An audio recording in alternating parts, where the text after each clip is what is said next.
soir, les créations éphémères s'enchaînent et hier, 4 nations étaient à l'honneur dans un spectacle qui a rassemblé plus de 2000 personnes. 80 danseurs et musiciens pour des chorégraphies où les cultures se mélangent. C'est ingénieux, la chorégraphie est belle et c'est bien. J'aime bien leur musique, ils bougent, leurs danses sont bien, les costumes sont très beaux aussi. Dans un tourbillon de couleurs, la Biélorussie rencontre l'Équateur et la Martinique se rapproche de la Turquie. Ça donnait. Non mais c'était chouette, ça avait donné envie quoi. Envie même d'aller les retrouver. Vous pourriez danser comme ça, vous ? Bien sûr. Il faudrait me trouver les mêmes robes. Et pour partager l'enthousiasme du public, à la fin du spectacle, la soirée continue. Plus qu'une invitation à danser, une main tendue vers l'autre. Le festival de Confolens ne serait rien sans ses 350 bénévoles. Parmi eux, les plus jeunes sont déjà bien présents. Concentrés, ces jeunes porte-pancartes donnent la marche à suivre pendant le défilé de Confolens. Et la tâche est prise au sérieux. Ils ont entre 8 et 17 ans et sont tous bénévoles. Ça fait bizarre parce que justement il y avait beaucoup de monde, tout le monde regardait. Mais c'est aussi bien parce que y a les groupes qui dansent, c'est joli. Moi ça me fait plaisir de porter une pancarte, mais après voilà. Porte-pancarte, buvette, restauration. Oui, 2 secondes. Galette complète. Les tâches des enfants sont variées. Antoine est un habitué du festival, mais il est bénévole pour la première fois. C'est important parce qu'on aime bien découvrir des autres pays du monde, faire des rencontres avec des nouveaux danseurs, avec des nouveaux bénévoles et c'est pour ça que j'aime bien faire ça. Le bénévolat à Confolens, c'est une histoire de famille.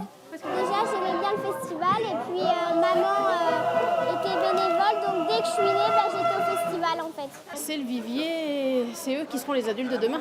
Donc forcément si on les apprend dès tout petits, et forcément ils resteront, c'est obligé. On a beaucoup de bénévoles adultes qui ont commencé petits.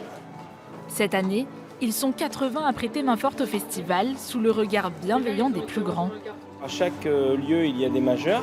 Les enfants ne peuvent pas toucher l'argent, donc ne font pas les caisses ou des choses comme ça. C'est aussi un moyen de les responsabiliser, de leur donner un moyen de se valoriser et de côtoyer les groupes, les autres bénévoles.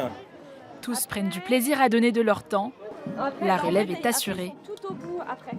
On continue à s'intéresser aux jeunes pousses du festival. Une dizaine d'entre eux se sont frottés au métier de la radio.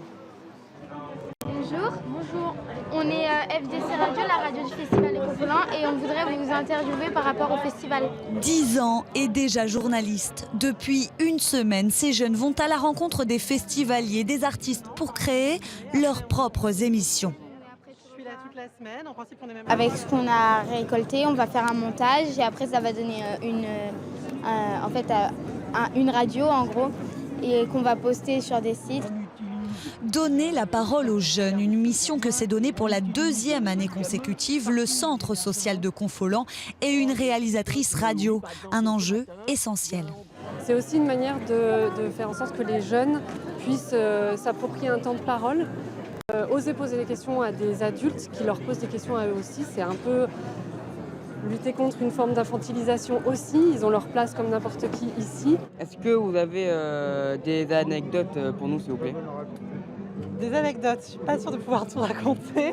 Pour avoir du courage, pour ne pas avoir peur de poser des questions, pour interviewer les gens, pour rencontrer les gens. Il faut juste être motivé pour être là.